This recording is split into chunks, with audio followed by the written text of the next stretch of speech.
அறத்தின் வழி நின்று வழிபடுத்த இனத்திற்கான ஒரு ஊடகம் வள்ளுவம். சப்ஸ்கிரைப் செய்து உறுதுணையாகுங்கள். பொருளாதாரம் கொடுத்து பெருந்துணையாகுங்கள். வணக்கம் நேயர்களே, வள்ளுவம் பார்வை நிகழ்ச்சிக்கு உங்களை வரவேற்பதில் மகிழ்ச்சி.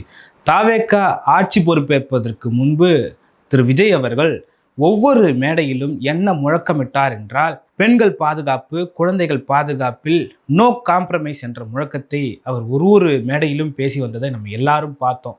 ஆனால் இன்னைக்கு பெண்களின் பாதுகாப்பு எப்படி இருக்கிறது என்ற ஒரு கேள்வி தமிழ்நாடு முழுமைக்கும் எழுந்திருக்கிறத பார்க்குறோம். முதல் குற்றமாக கோவையில் 10 வயது சிறுமிக்கு நடந்த அந்த கொடூரம் நம்ம எல்லாருக்கும் தெரியும். அந்த கோவையில் 10 வயது சிறுமியை சாக்லேட் கொடுத்து ஏமாற்றி கூட்டி சென்ற கார்த்திக் என்ற ஒரு குற்றவாளி அந்த பெண்ணை வன்கொடுமை செய்து கொலை செய்த வழக்கு நம்ம எல்லாருக்கும் தெரியும். அந்த வழக்கில் மக்கள் அனைவரும், கோவை மக்கள் அனைவரும் வீதியில் இறங்கி தாவேக அரசுக்கு எதிராக போராட்டம் செஞ்சு தாவேக அரசுக்கு எதிராக முழக்கங்களை இட்டதை நம்ம பார்த்தோம்.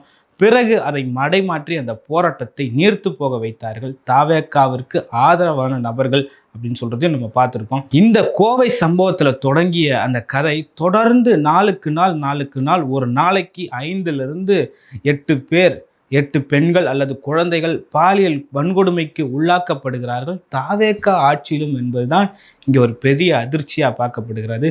திமுக ஆட்சியில் எதை சொல்லி அதை நாங்கள் மாற்றுவோம் அப்படின்னு வந்தாங்களோ, திமுக ஆட்சியில் எது மிக கொடூரமான ஒரு குற்றமாக பார்க்கப்பட்டதோ அது தாவேக ஆட்சியிலும் தொடர்கிறது என்பதுதான் இங்கே ஒரு பெரிய செய்தியாக இருக்குது. தாவேக ஆட்சிக்கு வந்ததும் விடியல் கிடைச்சிரும், தாவேக ஆட்சிக்கு வந்ததும் பெண்களுக்கு பாதுகாப்பு கிடைச்சிரும், விஜய் அண்ணா வந்தாருன்னா பெண்களுக்கு பாதுகாப்பு உறுதி செய்யப்படும் அப்படின்னு சொல்லிட்டு நம்பிய தாவேகாவின் தொண்டர்களுக்கும் தமிழக மக்களுக்கும் இந்த சம்பவங்கள் எல்லாம் ஒரு பெரிய அதிர்ச்சியை கொடுத்துருக்குன்றதை நம்ம பார்க்குறோம். கோவை சம்பவத்தில் தொடங்கியது ஒவ்வொன்றா அதிகரிச்சுட்டு இந்த குற்ற சம்பவங்களில் அதிகமாக ஈடுபடுறது யாராக இருப்பாங்க அப்படின்னு ஆய்வு பண்ணி பார்க்கும்போது பெரும்பாலானோர் ஆளுங்கட்சி நபராக இருக்கிறாங்கன்றது தான் இன்னொரு அதிர்ச்சி. தாவேக தொண்டர்களாகவோ தாவேக எம்எல்ஏக்கு ஆதரவானவர்களாகவோ இந்த சம்பவங்கள் எல்லாம் ஈடுபட்டிருக்காங்க. இதனுடைய உச்சமாக இன்னைக்கு கும்மிடிப்பூண்டியில் என்ன நடந்திருக்குன்னு பார்த்தீங்கன்னா, 3 வயது சிறுமியை 4 வடமாநில தொழிலாளர்கள் இணைந்து பிஸ்கெட் கொடுத்து கூட்டிகிட்டு போய் பாலியல் வன்கொடுமை செஞ்சு கொலை செஞ்சுருக்காங்கன்றது ஒரு பெரிய அதிர்ச்சிகரமான ஒரு விஷயமா தமிழ்நாட்டில் பார்க்கப்பட்டிருக்கிறது. அதில் கூட்டு பாலியல் நடந்ததா, இல்லை அந்த தனிப்பட்ட ஒரு நபர் பாலியல் வன்கொடுமை செய்து கொலை செய்திருக்கிறாரா என்ற கோணங்களில் காவல்துறை விசாரணையை நடத்திக்கிட்டு இருக்காங்க. இந்த சம்பவத்தில் முக்கியமான விஷயம் என்னன்னா, அந்த 3 வயது சிறுமி பாலியல் வன்கொடுமைக்கு உள்ளாக்கப்பட்டு கொலை செய்யப்பட்டதை எதிர்த்து பொதுமக்கள் கும்மிடிப்பூண்டியில் சாலை மறியலையும் போராட்டங்களையும் ஈடுபட்டிருந்தாங்க. அந்த மக்களை இந்த அரசாங்கம் ஒடுக்கிற வகையில் கைது செய்யும் நடவடிக்கையை எடுத்திருந்தாங்க.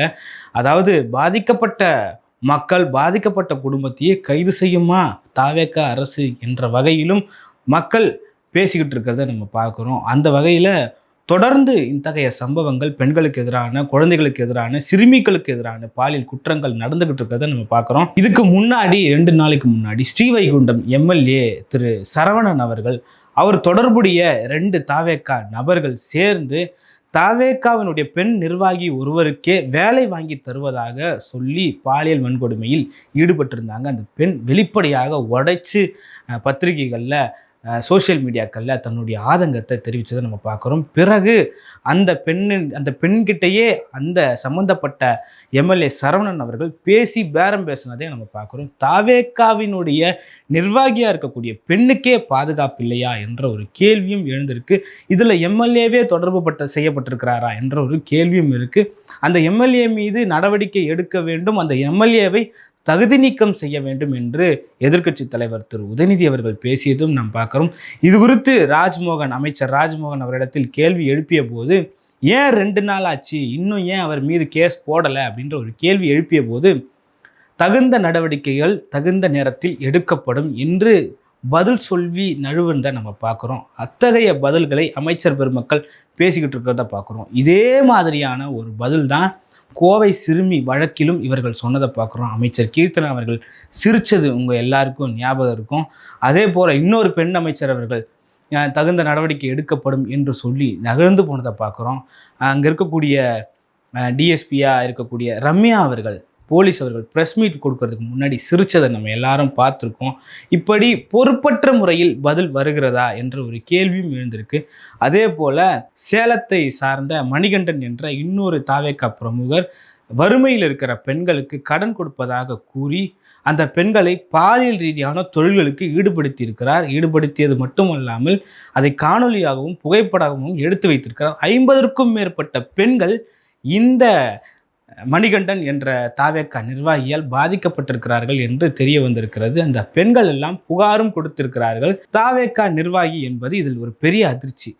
தாவேகா நிர்வாகிகள் தான் அதிக குற்ற சம்பவங்களில் ஈடுபடுகிறார்களா என்ற ஒரு கேள்வியும் எதிர்க்கட்சிகள் எழுப்பி வருகிறார்கள்.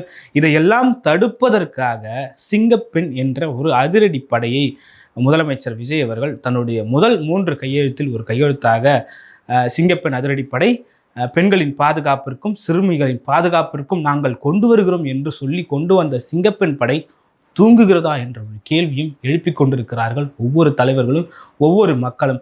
அந்த சிங்கப்பெண் அதிரடி படைக்கே பாதுகாப்பு இல்லையா என்ற ஒரு கேள்வியும் எழுந்துகிட்டு இருக்கிறது.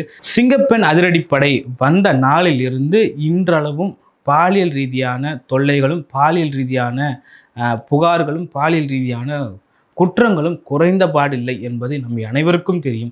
அதுதான் கும்மிடிப்பூண்டியிலும் இன்று பூந்தமல்லியிலும் வந்திருக்கு. பூந்தமல்லியில் 7 வயது சிறுமி பாலியல் வன்கொடுமைக்கு உள்ளாக்கப்பட்டிருக்கிறாங்க. ஒவ்வொரு நாளும் பெண்களுக்கு எதிரான குற்றங்கள், சிறுமிகளுக்கு எதிரான குற்றங்கள் அதிகரிச்சுட்டே இருக்குது. இதனுடைய உச்சமாக காவல்துறையினர், பெண் காவல்துறையினர் ஒருவர் தனியாக அழைத்து செல்லப்பட்டு வன்கொடுமை செய்யப்பட்டிருக்கிறதும் தெரிய வருகிறது. இப்படி பெண்களின் பாதுகாப்பு தமிழ்நாட்டில் என்னவாக இருக்கிறது என்று கனிமொழி கேட்டிருக்கிறாங்க. இங்கே ஒரு ஆட்சி நடக்கிறதா என்ற ஒரு கேள்வியும் கேட்டிருக்கிறாங்க.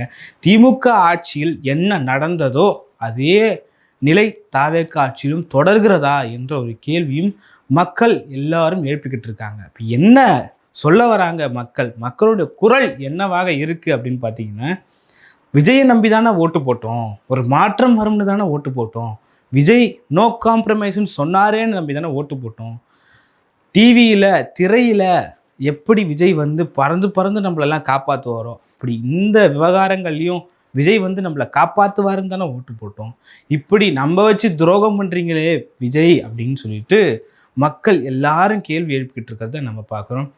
சிஎம் சார் என்ன பண்ணிக்கிட்டு இருக்காரு, என்ன நடக்குது தமிழ்நாட்டில், தமிழ்நாடு முழுமைக்கும் போராட்டக்களமாக இருக்கிறது, ஒவ்வொரு பெண்களுக்கும் ஒவ்வொரு சிறுமிகளுக்கும் பாதுகாப்பற்ற சூழல் தமிழ்நாட்டில் நிலவுதே, கடந்த 2-3 வாரங்களாக இந்த கொடுமைகள் அதிகரிச்சுட்டு இருக்குதே, இது வந்து குறையிற பாடா தெரியலையே என்ற கேள்விகள் எல்லாம் விஜய் ரசிகர்களே எழுப்பிட்டு இருக்காங்க. ஒவ்வொரு கேள்வியும் அந்த அரசாங்க கதவை தட்டுகிறதா, ஒவ்வொரு கேள்வியும் சென்ட் ஜார்ஜ் கோட்டைக்கு வருகிறதா என்றெல்லாம் மக்கள் கேள்வி கேட்டுட்டு இருக்காங்க. இத்தனை கேள்விகளும் இத்தனை போராட்டங்களும் ஏதோ ஒரு அமைப்பால், ஏதோ ஒரு தனிப்பட்ட நபர்களால், ஏதோ ஒரு சில இன்ஃப்ளூயன்சர்களால் மறைக்கப்படுகிறது, மடைமாற்றப்படுகிறது என்பது தான் நிதர்சனமான உண்மையாக இருக்குது. ஒவ்வொரு போராட்டத்தையும் மடைமாற்றும் வேலையை செய்கிறாங்க. தாவேகா ஆட்சியில் பெண்களுக்கு பாதுகாப்பு இருக்கிறதா இல்லையா என்ற ஒரு கேள்வி பிரதான கேள்வியாக இருக்குது. அந்த கேள்விக்கு பொறுப்பானவர்கள் யார், யார் இந்த பதிலை சொல்லுவா அப்படின்ற மாதிரி. சிங்கப்பெண் படை வந்துட்டா பெண்களுக்கு பாதுகாப்பு வந்துடும் அப்படின்னு பேசிய விஜய், சிங்கப்பெண் படை வந்து 1 வாரம் ஆயிடுச்சு, என்ன நடக்குது தமிழ்நாட்டில் என்ற ஒரு கேள்வியெல்லாம் எழுந்துக்கிட்டு இருக்கு. இது ஒரு பக்கம் வந்தால், புதுசாக நாங்கள் அரசியலுக்கு வரோம்னு சொல்லிட்டு நடிகர்கள், அரசியல் கட்சியில் இருந்து வெளியேறியவர்கள் எல்லாம் புது கட்சி தொடங்குகிறோம், இல்லை தாவேகாவில் போய் இணைகிறோம் அப்படின்னு சொல்லிட்டு ஒரு படையினர் கிளம்பி இருக்கிறத நம்ம பார்க்குறோம். அந்த வகையில் திரு லாரன்ஸ் அவர்கள் 2-3 நாட்களுக்கு முன்பு நான் ஒரு கட்சி தொடங்க போகிறேன் அப்படின்னு சொல்லிட்டு ஒரு அறிவிப்பை வெளியிட்டிருந்தார். அந்த அறிவிப்பிற்கு பிறகு மக்களாகிய நீங்கள் அண்ணா வா, தம்பி வா, என்னை அரசியலுக்கு கூப்பிடுங்க, நான் வரேன் அப்படின்னு சொல்லிட்டு சொல்லியிருந்தார். அவர் இந்த பேச்சுக்கு முன்பு சில வரலாறுகளை சொல்லியிருந்ததையும் நம்ம பார்க்குறோம். இப்போ வந்ததுக்கு பிறகு என்னென்ன செய்ய போகிறாருன்னு சொல்கிறதையும் நம்ம பார்க்குறோம். எந்த கட்சியில் இணைய போகிறாரு, என்ன செய்ய போகிறாருன்றது வரைக்கும் ஒரு யூகமாக தெரிகிறது மக்கள் மத்தியில். அந்த கேள்விகளை பத்திரிகையாளர்கள் கேட்டபொழுது, நாயோடு மக்களை ஒப்பிடுகிறாரா லாரன்ஸ் என்ற ஒரு கேள்வியும் இருக்குது. அதாவது ஒரு புதுசாக ஒரு இடத்துக்கு வீட்டுக்கு போனோம்னா தெருநாய் கூட நம்மளை துரத்தும். அந்த தெருநாய் என்ன பிஸ்கெட் சாப்பிடுமா, கறி சாப்பிடுமா, பிரியாணி சாப்பிடுமான்னு தெரிஞ்சு நம்ம தான் அதை வந்து அமைதிப்படுத்தணும். அதுபோல் ஒரு வீட்டுக்கு போனாலே தெருநாயோட தொல்லை இருக்கும், ஒரு நாட்டையே பிடிக்கிறப்போ மக்கள் கேள்வி கேட்க மாட்டாங்களா அப்படின்னு சொல்லிட்டு மக்களையும் நாயையும் ஒப்பிட்டு பேசியிருக்கிறார் திரு லாரன்ஸ் அவர்கள். லாரன்ஸ் அவர்கள் அரசியலுக்கு வருகிறார் என்றதும் பல்வேறு தரப்பட்ட மக்கள் ஒரு வள்ளல் தன்மை கொண்டவர், அவர் வரட்டும் வெற்றி பெறட்டும்னு சொல்லிட்டு வாழ்த்து தெரிவித்த நிலையில் இத்தகைய வார்த்தைகள் வருகிறதே என்றெல்லாம் இப்போ சமூக ஊடகங்களில் ஒரு பெரிய விமர்சனமாக மாறியிருக்கு. இவர் எந்த கட்சியில் சேர போகிறார் அப்படின்ற ஒரு கேள்வியும் இருக்குது. அது மட்டும் இல்லாமல் நேற்று நடந்த அந்த நிகழ்வில் அமைச்சர் என்று அவருக்கு ஃப்ரேம் கொடுத்ததெல்லாம் நீங்கள் பார்க்குறீங்க. மக்களை தெருநாய் என்று சொன்னவர் இல்லை அதோடு ஒப்பிட்டவர் அமைச்சராகலாமா என்ற ஒரு கேள்வியும் சமூக ஊடகங்களில் எழுந்து கொண்டிருக்கிறத நம்ம பார்க்குறோம். ஒவ்வொரு கேள்வியும் ஒவ்வொரு பதில்களை கொடுத்துட்டு இருக்கிறது மக்கள்கிட்ட.